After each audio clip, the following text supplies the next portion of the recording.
Hi, everybody. This is the frequently asked questions video, and I'm just going to go over the list of frequently asked questions for the class and the answers to those questions so that way you can get a better idea of what you should be doing and what isn't okay and how the procedures kind of go in this class because every class is different.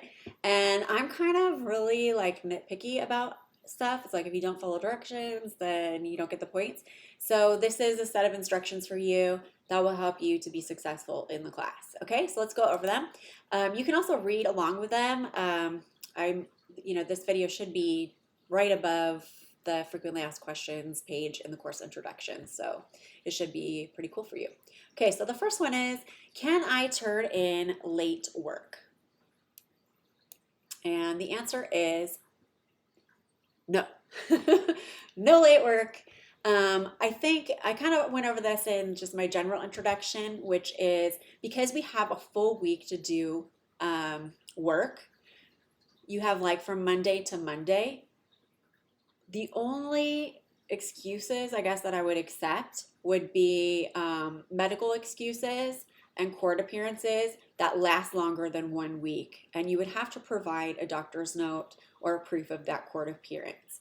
I would also honor stepchildren and children's doctors' situations. So if you like your child is in the hospital for a week or something, then that would work out. But in terms of other family members, like your, significant other or, your grandma or whatever, no, it's just you and like the kids you're in charge of.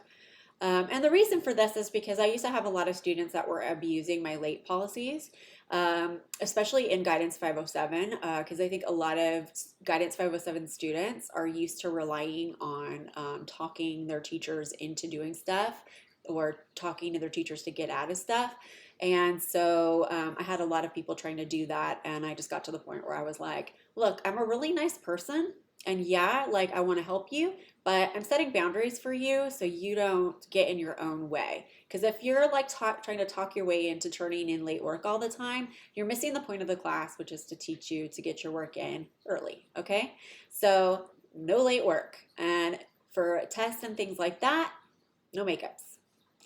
What about when is my work late? So basically, all your homework is going to be due the following week from when it appears in the syllabus. So if it's in the syllabus for week 1 as an assignment, then it will be due in week 2 on Monday at 11:59 p.m. is the last moment you can turn it in. I strongly recommend that you do not wait until Monday to turn in your work, just in case there's a problem or an issue, especially for this first week. You want to make sure that you have time to, I guess, troubleshoot if things don't go according to plan or don't go correctly. My goal for you guys, or what I'd like to see you do, is get your work turned in on Friday. So do your work Monday through Friday for the class. Enjoy your weekend. Don't have to worry about turning in stuff late. But the assignments close at 11:59. So if you have some kind of computer problem or issue right before you turn it in and you're like, please, can I turn it in? I did the work, blah, blah, blah. I'm going to say, no, sorry, you should have turned it in Friday, like I told you to. Okay? I mean that. Um, can I email homework to you? Well, there are some circumstances where, yeah, I guess that would be okay. But for the most part, the answer is no. I prefer that you turn in all of your work in Canvas unless you're having some kind of issue or problem. If you are having an issue or problem uploading in Canvas, you need to text me right away, okay? So again, my phone number, 909-224-1204. So you'll text me, you'll let me know, hey, I'm struggling to upload things to Canvas. And again, you haven't waited till the last minute, so I'm actually awake. Because if you wait till like 11 p.m. on Monday night, I might not be available for you at that point, okay? If it's, plenty of time, whatever, I'll tell you, okay, if you're having trouble uploading, you can go ahead and email the assignments to me. If you email assignments without letting me know or without contacting me, there's a huge chance that I will not get them because a lot of student emails go straight to my spam box. God knows why. which is why sometimes it takes me a little longer to reply to emails because I do go through my spam box eventually and try to see if there's any students that kind of fell in there accidentally. That's why I just encourage everybody to text me because then that way I know you're going to reach me. All right. Um, can I make up quizzes and tests? And the answer is no, because you have a whole week to take each quiz and each test. So if you can't make it up in that time, sorry about that. If, like I said, you do have a court appearance or that kind of thing, you still cannot make up quizzes or tests, but you can do some of the extra credit to make up those points. So quizzes and tests, you cannot make up. Sometimes I do allow students to take those tests early if I have them available. This semester I should have everything available ahead of time. So if you know like you're going to be gone or you're going to miss something, I can give you access to the test early if you need that. Okay. What if I missed an assignment? Okay, so yeah, you're probably gonna miss some because there's actually quite a few assignments. There's a lot. But because I have the course set up this way and I realize that there's kind of a learning curve in how I run things in my class because I'm pretty strict about like not turning in late work and deadlines and all of that kind of stuff, which I do for your benefit because I want you to know like there's a lot of structure in this class and there's a lot of rules that are not bending for you. Okay, so they're going to be there to keep you honest. So if you miss, I guess, a test or assignment or something like that, there is going to be extra credit. A lot of it is loaded towards the end of the semester because I find that's when most people need it. But the best thing you could possibly do, I guess, to just get extra credit kind of racked up is to do your Success Center activities during the first week that they're offered. I give 40 points of extra credit in addition to the 500 points for the assignment if you complete it in the first week and turn it in by the following Monday. And I'll get into that a little more next week when we're talking about Success Center stuff, but that's just 40 points per Success Center assignment if you get it done in the first week for each one. And you don't really have to do anything extra. You're doing something you already have to do. So I just want you to get it done early, try to give you that incentive. What if I miss a Success Center assignment? Well, those are worth 500 points apiece, and totaled up together, that's 1,500. There's about 3,000 points in the class, so it's about half your grade. If you miss 500 points, that's about one letter grade in the class. So if you miss one Success Center assignment, it takes you down a full letter grade in terms of what you would have gotten, okay, at the end of the semester. But the crappy part of if you miss the first one is that you're going to look at an F for a long time until we get more points racked up in the class. It doesn't mean that you can't pass. You can. If you just miss one, you can kind of make it back from that. And if you do all the extra credit, you can almost make up the whole thing, but not quite.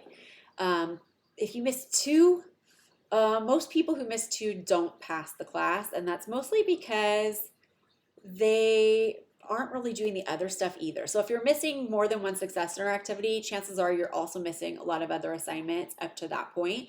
So if that's the case with you, then that's basically 2 letter grades in the class.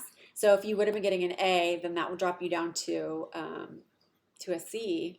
And if you haven't done a lot of the other work, then that means you're probably even lower than that. It's pretty tough to pass if you miss 2. If you miss 3, of course, you're completely done. But even with missing 2, most people that miss 2 do not pass the class. So it's very important that you get those Success Centers done, and that's why I really want you to get them done as early as possible and get them done in that first week. I have a disability. What do I do? Okay, so if you have a disability and you're already hooked up with the DPS Center, DPS is the Disability Programs and Services Office. If you're already hooked up with them and you already are working with them, then what you need to do is get an accommodations form filled out.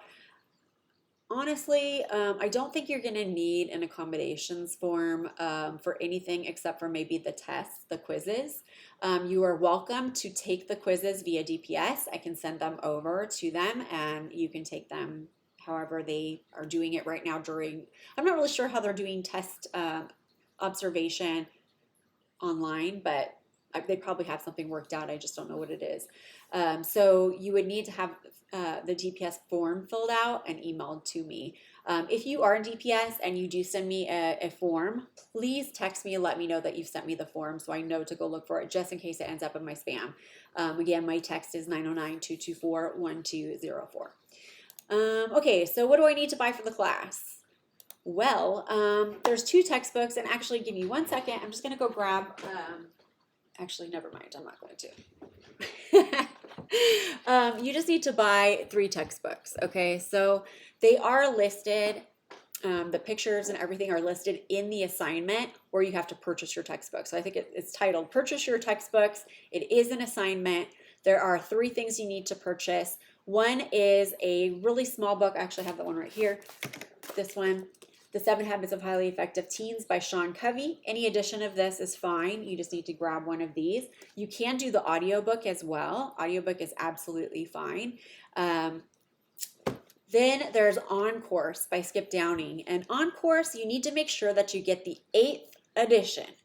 Not any other edition will work. Only the 8th edition will work for this class. They really changed that book from edition to edition, so that way you have to buy the newest one. But we're using an older edition, so it's a little cheaper.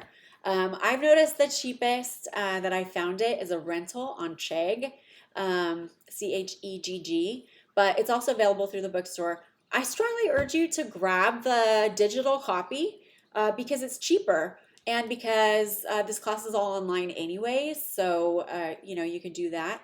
I really like having a digital copy of the book, which is why I don't have my physical copy here, because I've been using a digital copy. It's really nice and it's easy to use, okay? You also need to buy a day planner, which I mentioned before. It needs to be a physical day planner. Let me see if I still have mine in here.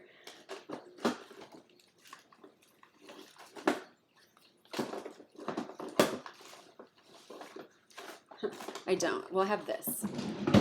That's not quite the same. But the day planner that you need needs to be either weekly or monthly. No, not monthly. Scratch that. Daily or weekly. So like you open it up and you see either a whole week on both pages, or each page is a separate day, one or the other. And please watch the day planner video to explain how to use your day planner for the class and for your other classes.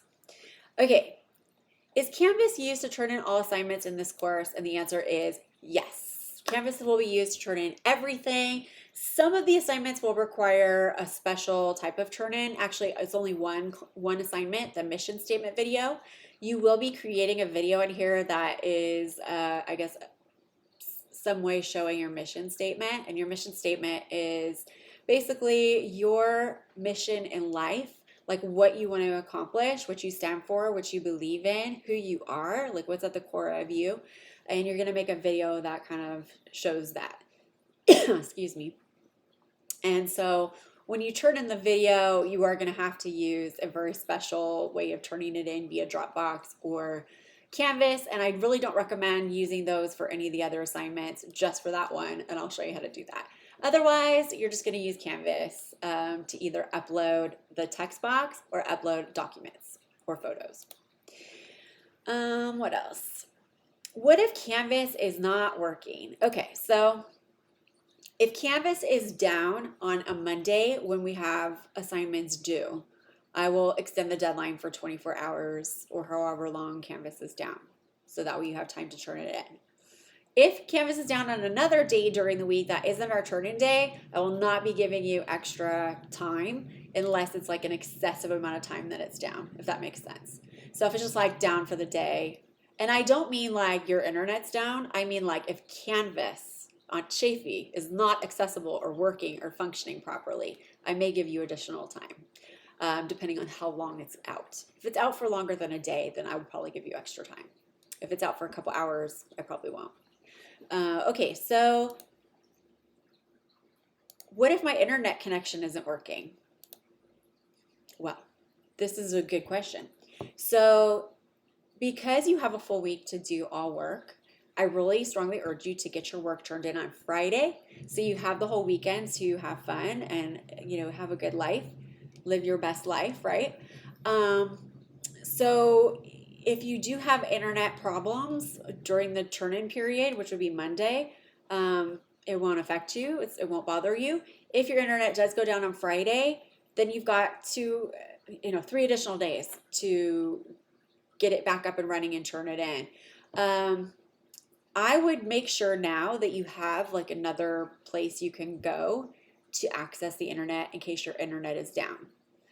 If the internet is down, like across, the counties, like all of San Bernardino County is down, that's a different situation. And in that case, I would probably extend the deadline because I would understand that you might not have somewhere else to go to turn it in because everybody's internet's down. But if it's just your internet that's down, you should have a friend, neighbor, relative, etc., or multiple people that you could go to their house and use their Wi-Fi and get your work turned in. Does that make sense? So if you turn in your work early, like Friday, you will not have any problems with your internet being down. If your internet is down on Monday when the assignments, it's time to turn in and it goes down right at 11:50 and you're like, oh, Miss Borgie, I can't turn this, I can't turn this in because blah, blah, blah. I'm going to say, I'm sorry. I don't accept late work. Next time I hope you turn it in earlier. So if you have a problem, you have time to fix it. Hopefully that makes sense to you. When it happens, I feel bad. I really do, but I do stick to my guns because I know that it's going to teach you to be a little bit more responsible in the future with how you turn stuff in. And this doesn't just go for my class. This is like all your classes. You should be turning in your work with plenty of time. So if you have any errors or problems with Canvas or your internet provider, you have time to work around them. All right, so is there any extra credit? Yeah, there's a lot of extra credit. The extra credit is harder than the regular assignments though. You know what I mean? Because I kind of was like, I don't want to make it too easy because then they'd probably just do that instead of doing the regular assignments. So I make them harder so that way you have an opportunity to, I guess, do the easy stuff. And if you miss that for some reason, you have a fallback just in case. Some of my students are like, why do you make the extra credit so much harder? It's like, yeah, that's why. I want you to do the regular assignments. I really do. But if for some reason you're like, I just really don't want to do this particular assignment, you can sub extra credit assignment in there for that assignment. And I think that's pretty fair. So even if you do miss assignments because your internet went down or whatever, you do have a way to make it up, which I think is pretty nice of me. All right. What's the best way to reach you? That's my via text 909-224-1204. I do respond to text pretty fast, and that's because I always have my phone with me. And yeah, I don't always get every email that people send. I do get push notifications if you make it to my main inbox, but we have like, I guess, several inboxes. In Chafee, we've got what they call the focused inbox, which is like if you're from Chafee, like you have a Chafee email, it'll go there. But like if you're a student and you just email me from like a regular email, like from Yahoo or Gmail or something like that, then you'll go into my non-focused email or my spam. And a lot of times students' work and students' emails like end up in the spam and I don't get them and I feel terrible because I want to be on top of that and I want to make sure I'm answering you. So that's why I say, please text me because it's so much faster for me. I know it's a little weird. Maybe a lot of instructors don't like that, but it's like for me, I just find it's like I want to be available for you and I want to handle your stuff quickly. And that's the fastest, easiest way that I found that I can do that. With email, sometimes it takes me up to a week to return a message. So if you really want to reach me, the best way is via text. You can also call me too and leave me a message. I usually will respond within 24 hours if you do call me. All right, so that's the frequently asked questions for the class, and hopefully that was helpful and informative. And I guess I will see you guys in the next video.